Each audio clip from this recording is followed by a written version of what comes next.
The countdown to splashdown is on. Welcome to the 4. I'm Marcella Lee. I'm Shana Handy. The Artemis II mission has been one for the record books with a history-making journey to the far side of the moon.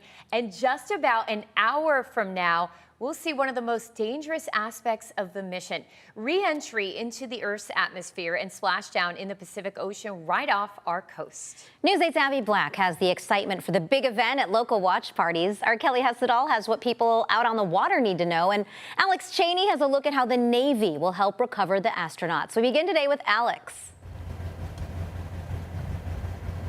Yeah, that's right. I'm here at Naval Base San Diego. This is actually where the USS Mertha was stationed before it left just a couple of days ago to go to that mission to pick up the astronauts from the Artemis II capsule. Let me tell you, the weather is perfect outside. Got a little bit of a breeze, but it should be great out there on the waters for those crews. Now let's go to a live picture right now that we have actually of the deck of the USS Mertha. You can see a few people walking around there. I'm sure there are some people from NASA, some people from the Navy. Everybody is working together. This is the several departments from the U.S. government are coming together to make this mission possible and to make it happen and to bring those 4 brave astronauts safely home and quickly. So both Naval Base San Diego and Naval Air Station North Island are part of the recovery mission. The USS Mertha, based here at Naval Base San Diego, as I said, left 2 days ago to be in position for this. A U.S. Navy helicopter squadron based out of Naval Air Station North Island will assist in tracking the capsule while it travels through the Earth's atmosphere, then recover the 4 astronauts and bring them to the ship for medical assessment. All eyes will be on the capsule's heat shield as it barrels into the Earth's upper atmosphere. 4,000 miles per hour with temperatures up to 5,000 degrees. The USGS said today there is also a chance a sonic boom could be felt and heard across Southern California. We spoke to a U.S. Navy lieutenant commander about how it feels to be a part of this mission. This is a fantastic day. It is exciting, and also to be, I couldn't emphasize how proud it is to be a human being. Really, credit goes out to those astronauts enduring what they're trying to do right now, but also to the team that's on board the John P. Mertha and making sure that they're coming back home safely to us. So those helicopter squadrons will be going out there to the Artemis capsule to bring the astronauts home safely. But then the module itself will be loaded onto the USS Mertha and then brought back here tomorrow afternoon. It's very exciting. You can feel the excitement in the air just about an hour away from that splashdown. Now let's go over to my colleague Kelly Hessedal, who has more on a debris warning as Artemis makes its splashdown. Yeah, that's right. So we're live in Point Loma, and I talked to the U.S. Coast Guard today, who confirms they put out a warning to ships off the coast of San Diego, basically warning them to be careful of space debris. Now, to be clear, we're talking about ships that are more than 40 miles off the coast of San Diego, so this is not a high traffic area, but they put out this warning as a precaution. So it reads hazardous operations, space debris, and gives a list of coordinates that includes a large area off of our coast.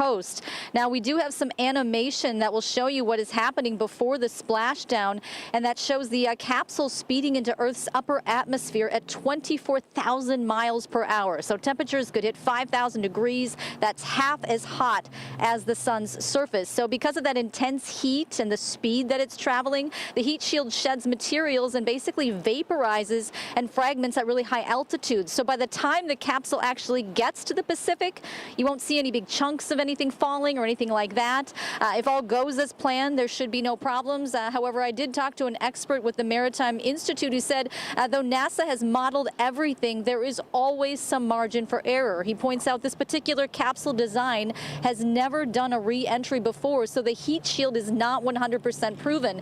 Now, Artemis I was a similar design, but not exactly the same. So he says change one variable and you change the potential outcome. So back out here live, fingers crossed, of course, that everything happens smoothly. This warning by the Coast Guard, I should say, remains in effect for the rest of the weekend. But yes, a lot of people super excited for this splashdown. Let's go now to my colleague Abby Black. She is live at a watch party right now. Abby, what's the vibe out there right now?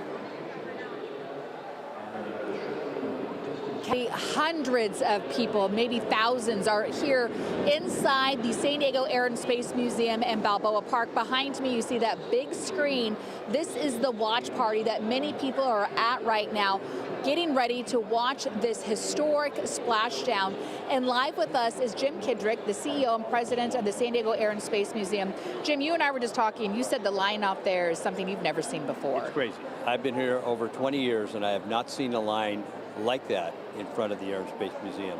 So, you know, it's pretty cool. And it really is an indicator of how many people support what's going on in deep space exploration. And certainly this mission gets us kind of back in the game. We're back out there, and that's really exciting for a lot of people, and certainly all of America. And for people at 4 o'clock, admission is half price, and then obviously this watch party is free so they can come and watch. It is. It's all combined then at that half price admission. We wanted to offer a good deal to families, and you know, because it's really, really important. And as we energize everybody, which seems like a lot of them are already energized, which is very exciting. So they've been paying attention. So this is now kind of, you know, crossing the T's, dotting the I's, you know, to a wonderful, wonderful into deep space, which testing everything, the rocket, the, you know, the capsule, the Orion, you know, them, you know, a brand new crew. So it's pretty cool. How long have you guys been planning this watch party? Well, we've been probably for about 4 or 5 months, but remember it kept getting pushed, okay, you know, the launch. So once we had the launch, we knew pretty much then we could count on what day would be the splashdown, the recovery. And kind of when you get a behind-the-scenes look, just like when I was talking to David Neville, the spokesperson here for the Air and Space Museum, I mean, we have media crews from around the globe that are here. Unreal. We've never had this much media here. You know, it's cool to have our own Channel 8 certainly with us today, but they're from everywhere.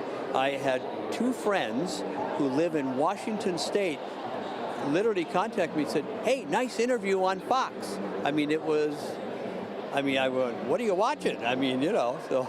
I mean, we had crews from France, Mexico City, Absolutely. Everywhere. And this is what's pretty incredible. And wire services from everywhere. And I love there's so many generations of kids, you know, when you think about, you know, I'm thinking my parents were in their 20s, late teens, when we sent the man to the moon, and now we get to see so many other younger generations getting so excited about space. No, you're exactly right. And of course, Artemis II is the equivalent of Apollo 8. Okay, so that was our own very Bill Anders, who grew up here in San Diego, you know, with Frank Borman and Jim Lovell. And Apollo 9, which we have that capsule here, is going to be Artemis 3. Okay, Artemis 4 will be Apollo 11. Oh, I'm sorry. Thank you so much. That's great. All right, we have 1 hour until splashdown. Abby, while people are waiting, what kind of exhibits are had to explore? Are they not worried about that? Yes, I mean, what I think is great is people are trying to crowd in here, and when you look inside this area where the watch party is a 1,500 capacity, and I think it's about to reach that. But as people can kind of explore the Air and Space Museum, they have many exhibits on hand, and one of them is an exhibit that really inspires, that kind of encapsulates what Artemis II is all about. And hang out while you're waiting for the splashdown. Awesome. Thank you so much, Abby. We will get back to you as you continue this live coverage.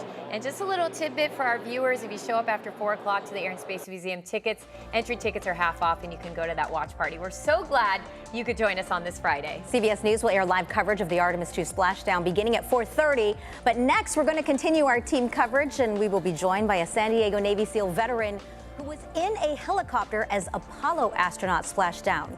He will share incredible images from those rescue missions and talk about greeting astronauts as they emerge from the command module. We'll be right back.